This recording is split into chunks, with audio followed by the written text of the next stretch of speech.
Hey everyone, Scott here to discuss Black Swan, starring Natalie Portman, Vincent Cassell, Mila Kunis, Barbara Hershey, and Winona Ryder, directed by Darren Aronofsky. I remember going to theaters for this thing a couple of times because I was, at the time, let's say, sort of impressed with it, but will it still hold up for me today? Did Natalie Portman deserve the Oscar? Well, let's get into the movie and we'll see how that goes. Nina Sayers, played by Natalie Portman, dreams of dancing on the stage production of Swan Lake, which is an actual Broadway, as she wakes up in the morning. And Natalie Portman did commit to this role, which is probably why she won Best Actress at the Oscars of the year the movie came out, as she's tremendous in the movie, as her character is a dancer along with her mother, Erica, played by Barbara Hershey, and takes a subway in New York to go to the building where she dances at, while the other girls talk shit about Beth McIntyre, played by Winona Ryder, and Lily, played by Mila Kunis, comes in to dress rehearsals. And this girl seems to be always late to things. Like, you'll see what I mean.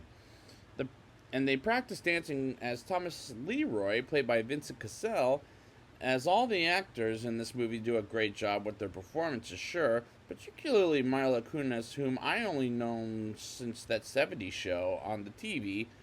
Thomas announces they're going to do Swan Lake as the audition as the white and black swan, which is a pretty big role. Nina finds out from a violent outrage that Beth is no longer the star of the show, and despite she had a brief role, Winona Ryder is great in here as well. Nina and the other dancers practice for white and black swan auditions as Lily comes in rather late. See what I mean there? Which is real, which ruins her audition, which does feel kind of sad. And the movie is really well made. Nina sees a woman walking by this with the same face as hers, which would creep me out if I saw someone looking just like me. Nina is depressed because she believes she didn't get the part, and she practices it some more and hurts her toenail, which will eventually be a graphic scene later on, except I think it's with the fingernails. Nina tries to tell Thomas she practiced the dance of the Black Swan as it's given to Veronica, and he forces a second audition and asks her to fight for the role as he kisses her and she bites him in the lips. It's kind of hard for me to say. In the next scene, we find out Nina gets the role of the Swan Queen after congratulating Veronica for getting it, but thought Nina was playing a sick joke when she didn't know about it. This is a dark plot with a difficult role that Natalie Portman pulls off very well. She gets a scar on her back as Erica grabs a cake to congratulate her for the Swan Queen role, and she gets prepared for the show. And I like the scenes when she's in the studio practicing the Swan Lake. And I have to confess, I've never seen Swan Lake as a show, but would like to maybe one day. But these actresses performing the dance rehearsals are pretty good, in my opinion. Thomas invites Nina to get to be in the announcement as they announce Beth's retirement, and Nina as the new star as she hurt her finger at this time. And out of the blue, it gets more and more graphic where Lily comes into the bathroom and to introduce herself to Nina. And honestly, the score was pretty distracting at times, and the movie is kind of dark, as it was at times hard to see the movie or see what or hear what's going on with the dialogue. Beth goes up to Nina and calls her a whore as she's drunk out of her fucking mind. And Nina goes to Thomas's apartment to talk about the role of the Swan Queen and talks about sex as he gives her a homework assignment to touch herself physically, which is an uncomfortable scene, sure. And so is Erica cutting Nina's fingernails as she's led to believe she's scratching herself like she did in the past, as we never get when she did it before, as it would have made sense if the movie showed the audience of her scratching herself. Like, how many years ago was that? As the score also kind of bothered me. Beth off screen gets hit by a car and is hospitalized, and I get the impression the girls on stage really hate each other until they get the news, which is a drama of the theater. and I never could get into if it were me, if I were to be honest. Nina grabs a bat from the hallway. For what reason? I don't really know, as honestly, I'm not sure if I like these characters that much, despite they give great performances, the actors, I mean. And the reason is they're playing people who've done bad things in their lives, as I'm trying to understand why. But unfortunately, I can't, but it does make me want to eventually want to see Swan Lake, but not performed by these characters. Lily comes in with a cigarette after Thomas tries to seduce Nina, and she goes home rather upset about if a guy wants to fuck her or not. And she gets in the bathtub and bleeds her finger again, without rather out of the blue. And why is it not telling me about how that happened to begin with? It's like you're showing me, but you're not telling me at the same time. And I know the rules are show, don't tell. And this movie does a good job at either one, but Lily tells Thomas to take it easy on Nina when she didn't talk with Lily as they're and talks with Lily about it as they're being rather sassy to each other. That's what I mean by theater people just I don't want to say it to be mean, but they kind of have that much drama, I feel like. But there's drama on anybody. I'm not gonna lie.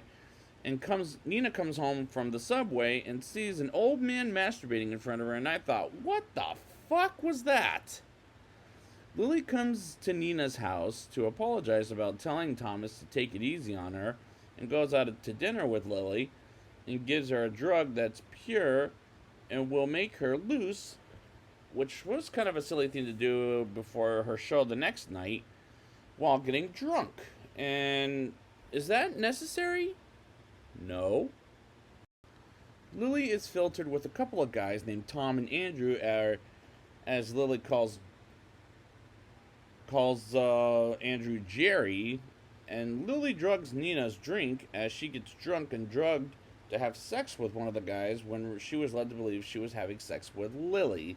As they walk out together and get in a taxi cab and go back to Nina's place rather drunk, while Erica gets rather abusive as they do sexual intercourse, while Lily's tattoo grows like wings of a swan, which is a weird scene in a weirdly portrayed way. But I'm enjoying the performances, but the movie is rather fucking weird in an odd kind of way. Nina wakes up with a hangover, and Erica doesn't want to wake her up as it's late in the morning and plans on moving out of Erica's place as she goes to the studio. And this movie is falling apart, starting right there. This is the point where it's about to fall apart. And I'm an hour and 10 minutes into the movie as it was making a mess of itself. Nina talks with Lily about the night before, as Lily thinks Nina dreamed about her when it was a man disguised as Lily, which is an odd twist. They practice before the show begins for the day before the first night and gives Nina an alternate of the Black Swan performances, and that happens to be Lily. And Nina is worried about Lily taking over from the role from her and sees a shadow and the lights go off. And is this becoming a horror film is my problem? Is this a thriller or a drama or even a horror film? While Nina visions herself as having sexual intercourse with a man disguised as a male swan?